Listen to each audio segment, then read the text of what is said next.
Pile 19h45, le point de l'actualité du jour sur la télévision Labari et a commencé par le sommaire. 2 convocations et 2 dates différentes pour une même session budgétaire. L'Assemblée nationale, déjà tirée à hu et à dia, replonge dans la confusion. Un capharnaüm d'un nouveau genre à décrypter dans quelques instants. Par rapport à cette double convocation de la session budgétaire de l'Assemblée nationale, la majorité parlementaire a réagi cet après-midi même en tapant du poing sur la table. La session s'ouvrira bel et bien demain 1er octobre, a-t-elle martelé. Vous l'entendrez dans ce journal. Après le sommaire, les détails. Bonsoir, merci de vous savoir avec nous et bienvenue au journal. 1er et 7 octobre, 2 convocations, 2 dates et 2 signataires différents pour une même session budgétaire. Nul doute, le méchant virus de la politique politicienne et le démon de la division s'emparent à nouveau de l'Assemblée nationale. Une confusion qui sème le trouble est à l'origine de ce reportage signé Abdourazak Idrissa et Halidou Bourem. Pour les députés de la majorité, il n'y a aucun doute, la session s'ouvre ce 1er octobre comme convenu de longue date. Pas donc de place à la correspondance du président de l'Assemblée nationale adressée au secrétariat général de la dite institution pour demander que celle-ci s'ouvre le 7 octobre prochain. C'est la réunion du bureau du 8 septembre qui a décidé d'un commun accord d'arrêter la date pour le 1er octobre. Maintenant, si on nous amène une autre date, je dis qu'aujourd'hui, M. Hama Amadou, il est dans l'incapacité matérielle de faire quoi que ce soit. Il ne peut pas la convoquer du moment où il est parti de lui-même. On ne sait comment. Et lui-même, il dit qu'il a fui. Quelqu'un qui prend la poudre d'escampette et il dit que lui-même, il a fui. Comment il peut-il encore ressurgir quelque part du ciel? Est-ce qu'on peut diriger une institution comme l'Assemblée nationale par procuration? La session va s'ouvrir budgétaire, Inch'Allah, le 1er octobre. Tout en reconnaissant que Hama Amadou demeure le président de l'institution, Ben Omar Mohamed ajoute même qu'il cherche à authentifier la dite correspondance. Tout cela est pressenti comme un coup d'État institutionnel du côté de l'opposition. À notre connaissance, il n'y a qu'une seule convocation. Une seule. Celle du 7 de ce mois. La vacance de poste n'étant pas encore constatée, toute autre convocation par une autre personne serait une violation de la Constitution. De toute façon, on ne va pas permettre à M. Issoufou de réussir ce coup d'État insolent. Ça veut dire que vous n'allez pas participer à la session de demain? Je ne l'ai pas dit, mais je dis de toute façon, on ne va pas lui permettre ce coup d'État insolent. Tout laisse croire donc que les députés de l'opposition vont boycotter la cérémonie de ce 1er octobre et attendre celle du 7, qui se fera dans tous les cas sans Hama Amadou. Par rapport à cette affaire, je vous donne lecture de cette requête adressée à la Cour constitutionnelle par des députés de l'Assemblée nationale. Ils écrivent qu'au regard de la confusion créée par la double convocation de la session de l'Assemblée nationale, les signataires donc prient la Cour constitutionnelle de bien vouloir leur dire par un avis précis si oui ou non le vice-président de l'Assemblée nationale peut-il convoquer à sa guise la session à une date autre que celle précisée par le président en titre et en exercice sans violer la Constitution. Les signataires donc.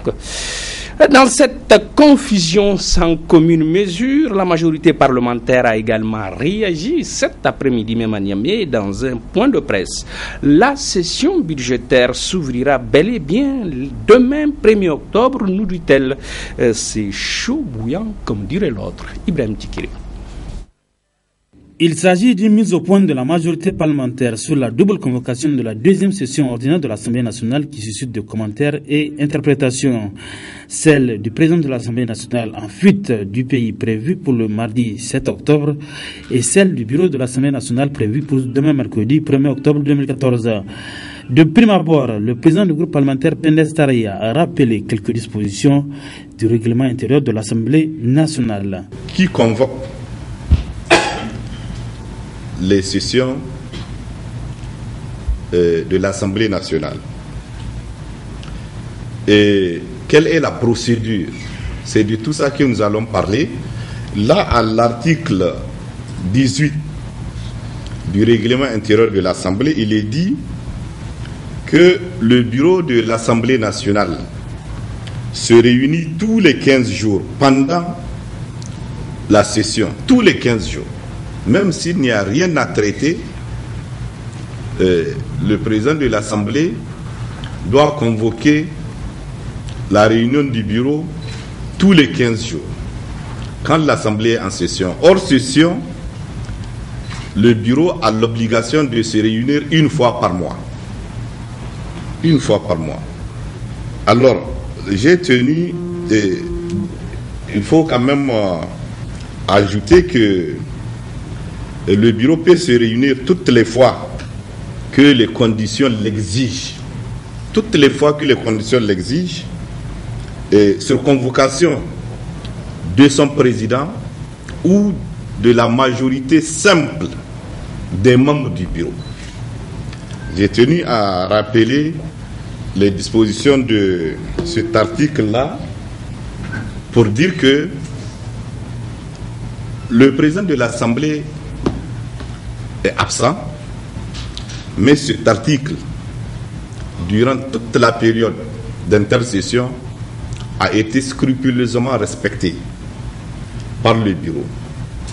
Donc, les réunions mensuelles sont tenues. Et c'est au cours de ces réunions que les décisions sont prises. Alors, l'article 20, toujours du règlement intérieur, dit que, en cas d'absence du président de l'Assemblée, ou absence ou empêchement, donc il est remplacé par les vice-présidents de l'Assemblée nationale selon l'ordre de préséance. Pour le député Zakari Oumarou, le président du Parlement nigérien a gardé le silence avec le bureau depuis sa fuite jusqu'à sa correspondance adressée au nouveau secrétaire général de l'institution. Pourquoi le 1er octobre? Là aussi c'est important. La date a été arrêtée au 1er octobre parce que la date butoir, c'est 7 jours. Du 1er au 7, si la session n'est pas convoquée, l'Assemblée viole la Constitution. Et pourquoi le bureau a retenu la date du 1er? D'abord, vous savez que il y a un certain nombre d'événements qui vont se produire au cours de la première semaine du mois d'octobre. Le président de l'Assemblée n'a pas communiqué avec le bureau. Le président de l'Assemblée n'a pas communiqué avec le gouvernement. Il envoie une lettre adressée au secrétaire général de l'Assemblée, dont il ne reconnaît pas l'autorité. Il ne reconnaît pas, vous le savez bien, il ne reconnaît pas le secrétaire général de l'Assemblée actuel. Mais il lui adresse une lettre dont je vais vous lire le contenu. Monsieur le secrétaire général de l'Assemblée nationale du Niger, objet, ouverture officielle de la deuxième session ordinaire, dite session budgétaire au titre de l'année 2014. Monsieur le secrétaire général, je vous demande de prendre les dispositions utiles habituelles pour préparer et diffuser le communiqué informant mesdames et messieurs les députés que la cérémonie d'ouverture de la deuxième session ordinaire dite session budgétaire de l'Assemblée nationale au titre de l'année 2014 aura lieu le mardi 7 octobre 2014 à partir de 10 heures précises dans l'hémicycle de l'Assemblée nationale, 6 place de la Concertation. Aussi, vous demanderai-je, en relation avec le bureau, de prendre les dispositions utiles pour le bon déroulement de la dite cérémonie, dont la présidence sera assurée conformément au règlement intérieur, par l'un de mes vice-présidents présents dans l'ordre de préséance, signé Hamma Ahmed. Voilà le contenu de la lettre. Les gens sont en train de dire que le président de l'Assemblée a convoqué la session pour le 7. S'il vous plaît. Il a convoqué la session pour le 7. Non. Il a demandé au secrétaire général de l'Assemblée, dont il ne reconnaît pas, de convoquer cette session et que la cérémonie va être présidée par un de ses vice-présidents. L'ouverture officielle de la session ordinaire, dite session budgétaire, aura lieu pour ce mercredi 1er octobre 2014, a conclu l'honorable Zakari Oumarou. Une session qui va certainement débuter en l'absence de l'opposition parlementaire dont la riposte est attendue dans les prochaines heures. Cet autre communiqué qui nous est également parvenu, communiqué de presse donc de l'ambassade de la République fédérale du Nigeria au Niger. Il est ainsi libellé à l'occasion de la commémoration du 54e anniversaire de l'indépendance de la République fédérale du Nigeria. L'ambassade du Nigeria à Niamey informe de ce qui suit. L'ambassade salue et apprécie les relations amicales historiques existantes entre la République du Niger et le Nigeria. Elle salue aussi l'engagement et la coopération ainsi que l'assistance fraternelle dont le gouvernement et le peuple du Niger ne cessent d'apporter au Nigeria dans la lutte contre les problèmes sécuritaires ayant assailli certaines parties du Nigeria. Dans le domaine de l'insécurité, la détermination du gouvernement fédéral de ramener l'ordre continue de bénéficier du soutien de la communauté internationale dont le Niger. Enfin, l'ambassade apprécie aussi la compassion et la préoccupation exprimée par les autorités nigériennes suite à la propagation de la fièvre Ebola au Nigeria et dans certains pays de l'Afrique de l'Ouest. Il rassure que toutes les mesures nécessaires ont été prises afin de maîtriser la propagation de la maladie. Ces mesures ont fait leur preuve, telles qu'annoncées par l'Organisation mondiale de la santé le 22 septembre 2014. La suite de ce journal, la rentrée scolaire au niveau des collèges, c'est pour demain, mercredi 1er octobre 2014. Nous sommes allés voir où en sont les préparatifs dans plusieurs établissements publics et privés de Niamey. Tout est fin prêt au dire des responsables. Memouna Daouda et Aboubakar Souley pour le compte rendu. Ça bouge dans les complexes d'enseignement généraux publics et privés après la rentrée des secondaires le 15 septembre dernier. C'est au tour des collégiens de reprendre le chemin de l'école ce 1er octobre. Les responsables d'établissements publics n'attendent que le jour J car disent-ils tout est fin prêt.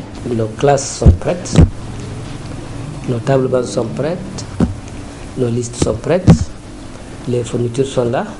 Vous allez les voir bien tout à l'heure. Donc, je peux dire que pratiquement, dès demain, on a une réunion avec tous les professeurs. Déjà, j'ai fini les réunions avec les agents de bureau. Donc, demain, nous nous réunissons avec donc, les professeurs et puis on va arrêter les modalités de partager les fournitures. Donc, dès le mercredi, on va les partager. Nous, ici au CG6, tout est fin prêt. Nous avons reçu donc les fournitures scolaires, donc c'est ça que vous avez donc derrière vous. Tout est prêt, donc on a tout préparé, les fournitures, les professeurs. Vous avez quelqu'un maintenant, il a pris donc l'ardoisine pour maintenant noircir les tableaux noirs.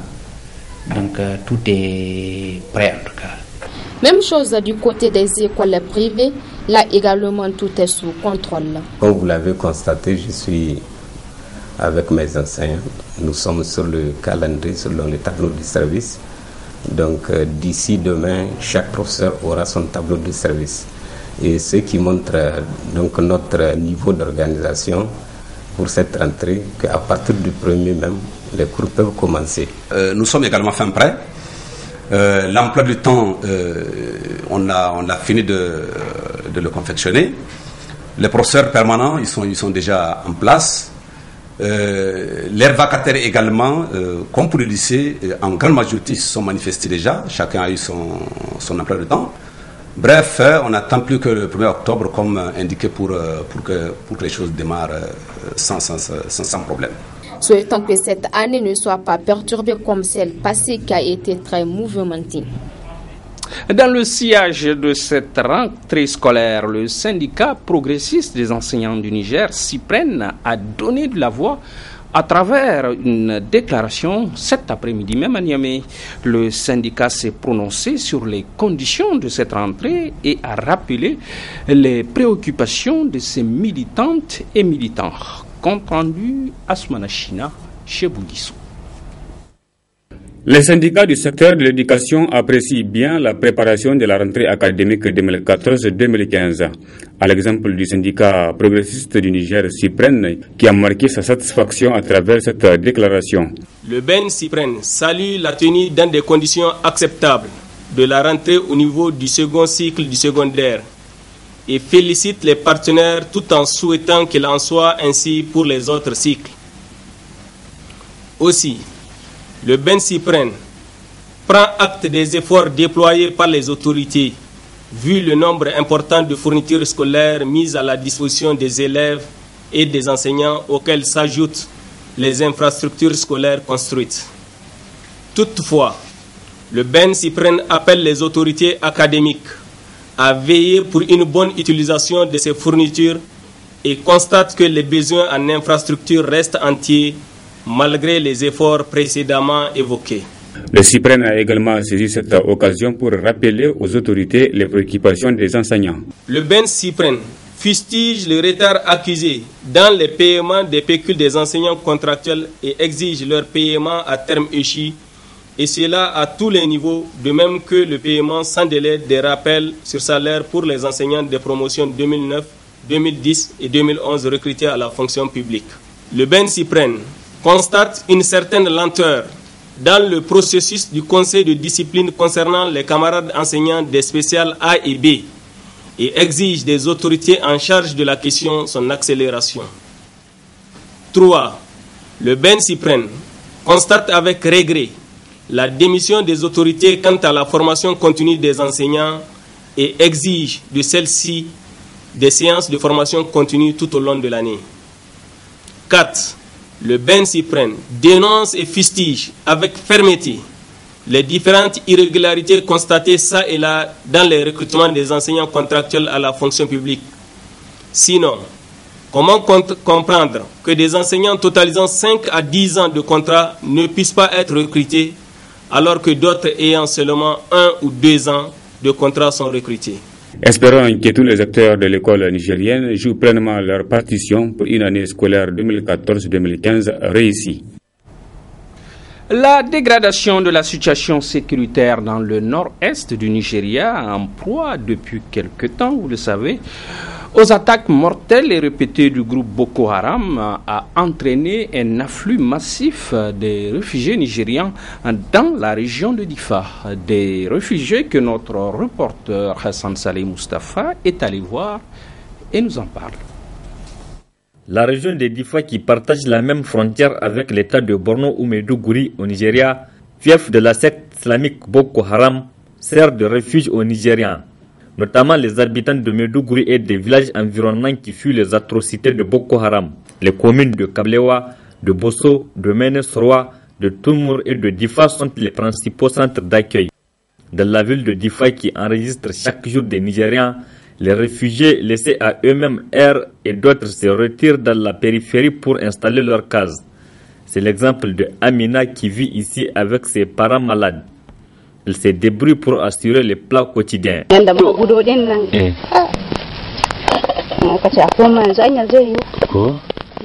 Nous avons quitté notre lieu d'habitation en catastrophe. C'était alors que les hommes armés ont fait leur entrée dans le village.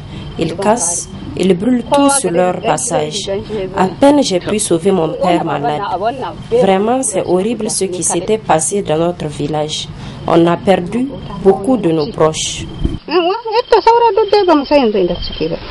Abdelaziz, lui, revendeur de son état dans son village de Kangaroua, s'est reconverti en réparateur de cellulaires portables à Difa.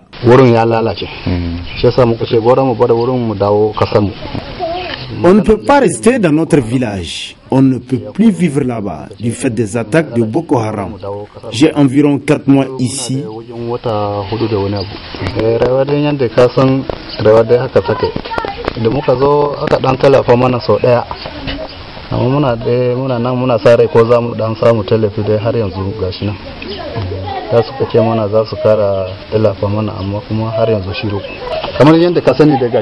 On s'est débrouillé en attendant l'assistance des autorités. Nous sommes au nombre de 10, dont 4 femmes. La situation des réfugiés nigériens interpelle les autorités municipales de la ville de Difa. Il y a 2 cas de gestion. Le premier cas, c'est des Nigériens qui reviennent du Nigeria. Ils sont accueillis par les familles de leurs parents. Deuxièmement, il y a des Nigériens qui viennent ici dans notre ville. Et tous les 2 groupes sont pris en charge par le Haut Commissariat aux réfugiés et l'Organisation internationale de la migration, qui les viennent en aide et qui les prennent en charge. Donc ils nous assistent vraiment dans la prise en charge des retournés et des réfugiés nigériens. En septembre 2013, environ 37 000 réfugiés nigériens étaient recensés dans la région de Difa, un chiffre qui pourrait doubler ou tripler selon le directeur régional de l'état civil et des réfugiés au vu du nombre important de personnes qui continuent à franchir la frontière nigéro-nigériane. Nous, notre rôle, c'est d'identifier, donc recenser les déplacés, faire des listes et mettre à la disposition des partenaires donc, qui veulent intervenir dans ces listes au niveau de chaque site. Donc chaque commune a des sites. Donc si un partenaire a intervenu, donc il va s'adresser au niveau de la direction de l'état civil et des réfugiés pour avoir les listes et aller faire l'assistance. Donc il n'est pas permis à un partenaire d'aller sur le terrain faire l'assistance lui-même. Donc cette, faire l'identification lui-même. Donc cette identification-là incombe la responsabilité donc, de l'État qui est représenté par la direction régionale de l'état civil et des réfugiés. Les déplacés, ils sont dans des familles d'accueil. Donc deux fois donc, dans certains villages où il n'y a pas là où se débrouiller, donc ils sont assistés par des tentes. Donc vous allez voir aux alentours des villages, en tout cas il y a ceux qui s'installent comme ça. Malheureusement encore avec cet afflux de ces derniers temps là, vous allez même les voir sous les arbres. Donc c'est ce qui est un peu déplorable. L'arrivée massive des réfugiés du Nigeria dans la région de Difa pourrait augmenter le risque d'insécurité. Cependant, un constat se dégage. Les autorités sont en train de prendre des mesures en renforçant les dispositifs sécuritaires dans cette partie du pays. À la découverte du Niger, une de nos équipes et sa caméra baladeuse ont fait escale à Torodi du 26 au 29 septembre passé. De retour à Niamey, elle nous dit tout sur Torodi, son paysage, sa population, son économie. Bref, une jolie carte postale qui s'offre à notre curiosité. Voyons cela. Torodi, désignant en Peul la provenance des autochtones de cette localité de l'ouest du pays dont les origines remontent au Fouta Toro, est une commune rurale du département du même nom. Une commune qui a vu le jour en 2002 sur une superficie de 5000 km², comprenant 75 villages administratifs avec une population de près de 109 000 habitants. La commune de Torodi est une commune située à l'extrême sud-ouest du pays et qui se trouve sur la route principale, la RN6 qui va au Burkina Faso, à une 60aine de kilomètres, c'est-à-dire de la capitale. Elle est située, c'est-à-dire au nord, limitée au nord avec les communes rurales de Dargol, Namaro et Goté. Au sud, nous avons la commune de Makalondi. À l'est, nous avons les communes de Bichinkodji et de Gelayo. Et à l'ouest, on fait frontière avec le Burkina Faso. Les principales activités, les 2 grandes activités, c'est surtout l'agriculture et l'élevage, c'est-à-dire auxquelles s'ajoute le commerce et puis l'artisanat et puis les autres activités secondaires. Par rapport aux recettes, c'est-à-dire de la commune, le principal atout de la commune, c'est surtout les recettes tirées de l'élevage. C'est l'élevage, c'est-à-dire qui constitue, c'est-à-dire la source pourvoyeuse, c'est-à-dire des recettes de la commune de Torodi. Et en plus de cela, il y a aussi le commerce dans d'autres domaines, quoi. Mais sinon, c'est surtout les marchés de bétail qui font gonfler, c'est-à-dire les caisses, c'est-à-dire de la commune. Cependant, les vaillantes populations de cette partie du pays font face à un récurrent problème qui met malheureusement leur vie en danger. Le principal problème, c'est un problème de sécurité. Il y a tellement de bandits, c'est-à-dire qui vraiment font des torts, c'est-à-dire aux paisibles citoyens, notamment les commerçants. C'est-à-dire les jours de marché, ils interceptent, c'est-à-dire les routes, et puis ils les rançonnent de tous leurs biens. Ça, c'est vraiment désolant. On a organisé un forum par rapport à cela pour qu'il y ait, c'est-à-dire de changements, qu'il y ait des sensibilisations, mais jusque-là, ça continue, c'est-à-dire vraiment, c'est le principal problème.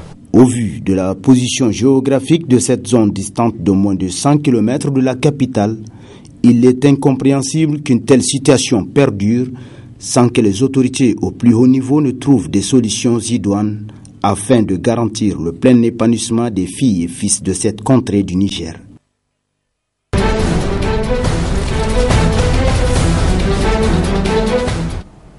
En page internationale, ce rapport 2014 de WWF qui donne la chair de poule. On y apprend en effet qu'entre 1970 et 2010, 52% des espèces animales ont disparu par le fait de l'homme. Et que pour les hommes du 21e siècle que nous sommes, il faut une planète et demie pour contenter notre frénésie consommatrice. De 3 milliards d'humains en 1960, nous sommes passés à 7 milliards aujourd'hui et passerons à 9 milliards et demi en 2050. Donc, toujours plus d'hommes et toujours moins de ressources. Voyons cela. Planète surexploitée, action humaine irréfléchie, et les premiers à subir les conséquences sont les animaux. 52% des espèces ont disparu entre 1970 et 2010. Un déclin jamais observé auparavant, il touche toutes les populations d'animaux sauvages, mammifères, poissons, oiseaux. Notre empreinte sur la planète augmente continuellement. Cela veut dire que nous coupons plus d'arbres que nous n'en plantons. Nous pêchons plus de poissons que nous pouvons en produire. Nous produisons plus de CO2 que les océans et les forêts ne peuvent en absorber. Donc nous sommes dans un cycle totalement insoutenable. Nous allons trop loin, nous utilisons trop de ressources et nous devons changer cela. Un cri d'alarme, un de plus, à destination notamment de l'Asie et de l'Amérique latine. Leurs animaux ont payé le plus lourd tribut à l'exploitation humaine par l'agriculture ou l'urbanisme. L'Afrique aussi, l'éléphant, victime du braconnage intensif, a vu sa population s'effondrer de 60% en 40 ans. Le rapport pointe notre style de vie. Les ressources naturelles ne sont pas suffisantes pour suivre le rythme de l'homme du 21e siècle. Aujourd'hui, il faudrait une planète et demie pour contenter sa frénésie consommatrice. Et cela ne va pas s'arranger. De 3 milliards d'humains en 1960 à 7 milliards aujourd'hui, jusqu'à 9 milliards et demi en 2050. Toujours plus d'hommes, toujours moins de ressources. Et qui sont les responsables? Les pays riches, en premier lieu. Si le monde entier vivait comme les Américains, il faudrait 4 planètes Terre pour survivre. Moins que le Qatar. Le rythme de vie qatari pour tous nécessiterait 5 planètes.